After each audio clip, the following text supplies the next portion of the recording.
ইসলাম যে মর্যাদা আপনাদেরকে দিয়েছে আর কেউ দিয়েছে নাকি?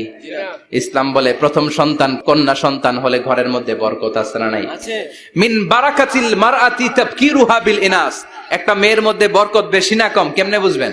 তার প্রথম সন্তান যদি মেয়ে হয় তাহলে বুঝবেন এই মেয়েটা বরকতওয়ালা মেয়ে।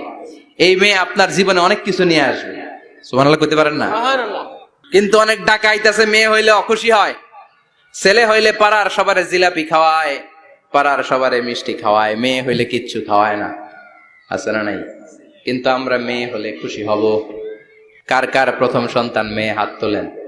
হ্যাঁ, অনেকে আছে তো মাশাআল্লাহ। আপনারা অনেক বরকতময়, আলহামদুলিল্লাহ হাত নামান। আমারও প্রথম সন্তান মেয়ে, তিনটাই মাইয়া। জান্নাত একটা আমার দিয়েন, তার মানে 3 জান্নাতের মালিক। মাশাআল্লাহ, আল্লাহ বাইরে তুমি কবুল করো। তার মানে কোন ঘরে যখন মেয়ে আসে আল্লাহ বলে ঘরটা বরকতময়। মেয়েটা যখন বড় হতে শুরু করে মেয়েটা ভাইয়ের জন্য বরকতময়। মেয়ে যখন বিয়ের উপযুক্ত হয় বাবার জন্য বরকতময়। 2 মেয়ে মানে বাবার 2 জান্নাত, 3 মেয়ে মানে 3 জান্নাত। সুবহানাল্লাহ। আবার যখন স্বামীর কাছে যায় ইসলাম বলে ওই স্বামী আল্লাহর কাছে সেরা, যেই স্বামী বউয়ের কাছে সেরা। বউ যদি আপনারে ভালো বলে আপনি আল্লাহর কাছে ভালো, বউ যদি খারাপ বলে আপনি আল্লাহর কাছে খারাপ। তার মানে ব্যালেন্স করেছে ইসলাম। স্বামীরও আনুগত্য করতে বলেছে, আবার স্বামীকেও বলেছে স্ত্রীকে ভালোবাসতে, ঠিক কিনা? কথা বলেন। এবার আরেকজনের স্ত্রী, ইসলাম বলে তোমার হাত যদি বউয়ের হাতের সাথে মিলাও 2 হাতের সগীরা গুনাহ মাফ করে কে? স্ত্রীর দিকে যখন তাকাও তোমার চোখের সগীরা গুনাহ মাফ করে কে? প্রতি মাসে মাসে স্ত্রীর কাপড় চোপড় আর কসমেটিক্স কেনার জন্য যে টাকাটা দাও এই টাকাটা সদকা হিসেবে কবুল করবে কে? এবার এই মহিলা গর্ভবতী, ইসলাম বলে সন্তান ভূমিষ্ঠ করতে যে যদি কোনো মা ডেলিভারি কেসে হসপিটালে মারা যায় কিংবা বাসায় মারা যায়, কিয়ামতের দিন ওই মহিলাকে শহীদদের কাতারে দাঁড় করায় দিবে কে? বাচ্চা ভূমিষ্ঠ করতে যে শাহিদা, শহীদদের কাতারে। আর সুন্দর মতো যদি আসে, আল জান্নাতু তাহতা আকদামি উম্মাহাতিকুম, মায়ের পায়ের নিচে সন্তানের বেহেশত আছে না নাই? জোরে বলেন। এজন্য ইসলাম বলে খবরদার, মায়ের মর্যাদা সবচেয়ে বেশি। এক সাহাবী বললেন ইয়া রাসূলুল্লাহ, কার সাথে ভালো আচরণ করব?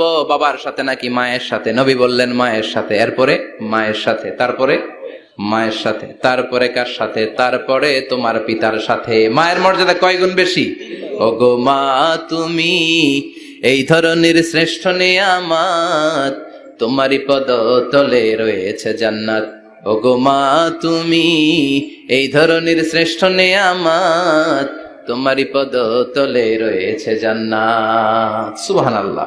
আমি বলি আমাদের পায়ের নিচে থাকে মোজা, জুতা আর বালু, আর মহিলাদের পায়ের নিচে জান্নাত। এই পৃথিবীটারে 1000 বার বিক্রি করলে জান্নাতের একটা চেয়ারের দাম হবে না। সুবহানাল্লাহ পড়ে।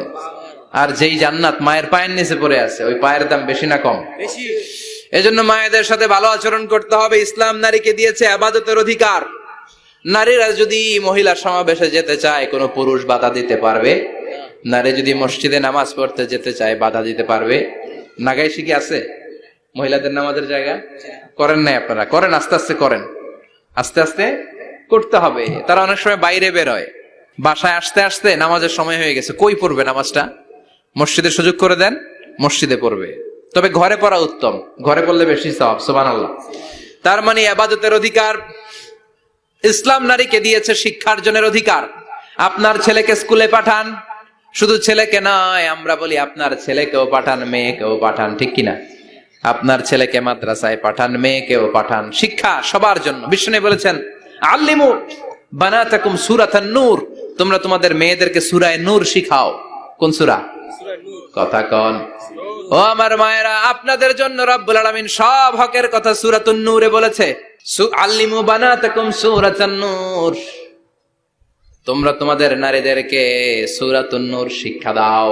ও আমার মায়েরা, আজ থেকে সূরাতুন নূরের অর্থ পড়বেন, তাফসীর পড়বেন, ঘরটারে বরকতময় করে দিবে কে? আপনাদের আছে মোহরানার অধিকার। বিয়ে করলে পুরুষ মোহরানা পাবে না, দিবে।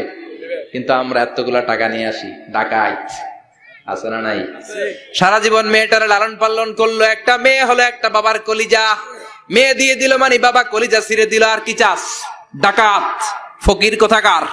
খবরদার, বিয়ের মধ্যে 1 টাকা যদি তুমি যৌতুক খাও কিয়ামতের দিন আল্লাহ তোমারে ছাড়বে যৌতুকের সাথে ইসলামের কোনো সম্পর্ক, যৌতুকের সাথে সম্পর্ক। যৌতুক খেলে ডবল গুনাহ। যৌতুক খাওয়া ততটা অপরাধ, কুকুরের গোশত খেলে যত অপরাধ এর চেয়ে বেশি অপরাধ। কুকুরের গোশত খেলে 1 গুনাহ, হারাম খাওয়ার গুনাহ। যৌতুক খেলে 2 গুনাহ, 1 হারাম খাওয়ার গুনাহ, 2 শ্বশুরবাড়ির উপর জুলুম করার গুনাহ। চিল্লা এখন ঠিক কিনা? এরপরে ইসলাম নারীকে দিল ভালো আচরণ পাওয়ার অধিকার। ইসলাম নারীকে দিল বাবার সম্পদে উত্তরাধিকারের অধিকার। একজন বাবা ইন্তেকালের আগে ছেলেকে যদ্দুর দিবে, মেয়েকে তার অর্ধেক দিতে হবে। যেরকম ঠিক কিনা? নাগাইশের বাবারা কি করে? দেয় তো। নাগাইশ এলাকায় কি হয়?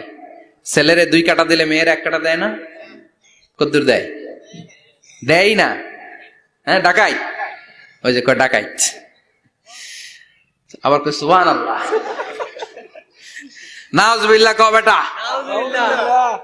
ছেলেকে যদ্দুর দিবেন, মেয়েকে অর্ধেক। ইউসিকুমুল্লাহু ফি আওলাদিকুম লিযযাকারি মিসলু হাযযিল উনসায়াইন। ও আমার বাবারা, সম্পদ হলো হাতের ময়লা, আপনি চলে যাবেন, সম্পদ থেকে যাবে। ছেলেরে যদ্দুর দিবেন, মেয়েরে অর্ধেক। কার কথা মানতে রাজি আছেন তো? আমি সব সময় আমার শ্রোতাদেরকে এই কথাটা বোঝানোর চেষ্টা করি যে নারীদেরকে সুযোগ করে দেয়া দরকার। কেননা এই নারীদের পেট থেকে জন্মেছে নবীরা, নাকি নবীরা আকাশ থেকে নেমে এসেছে? আল্লাহর ওয়ালিরা, ইসলামের জন্য যারা শহীদ হয়েছে, সব শহীদরা, সব সিদ্দিকীনরা, সব সৎ কর্মশীলরা এই নারীদের পেট থেকেই এসেছে। এজন্য নারীদের পেটগুলো হচ্ছে খনির মতো। এটা খনি। নারীদের যত্ন নিলে এই খনি থেকে ভালো জিনিস পাওয়া যাবে, আল্লাহওয়ালা পাওয়া যাবে, হাফেজ পাওয়া যাবে, সালেহ পাওয়া যাবে। আর নারীদের যত্ন না নিলে, কোরআন সুন্নাহ শিখানোর সুযোগ না করে দিলে, তাদের পেট থেকেই ডাকাতরা বের হয়। ঠিক কিনা? এই যে যত ডাকাত, সন্ত্রাস, চাঁদাবাজ পৃথিবীতে এসেছে, এরাও এসেছে নারীদের পেট থেকেই। এজন্য বলা হয়, বাপ ভালো তার বেটা ভালো তাই, মা ভালো তার জি, গাই ভালো তার দুধ ভালো রে, দুধ ভালো তার ঘি। গাই ভালো তো দুধ ভালো, দুধ ভালো তো ঘি ভালো, মা ভালো তো মেয়ে ভালো, বাপ ভালো তো বেটা ভালো। কথা বুঝতে পেরেছেন? এজন্য নারীদেরকে সুযোগ করে দেওয়া উচিত। তারা যদি কোরআন সুন্নাহ জানে, তাহলে ঘরের মধ্যে কোনো শিরকের ছোঁয়া থাকবে না। আর নারীরাই যদি বিপদগামী হয়, ওই ফ্যামিলিটা বিপদগামী হয়ে যায়।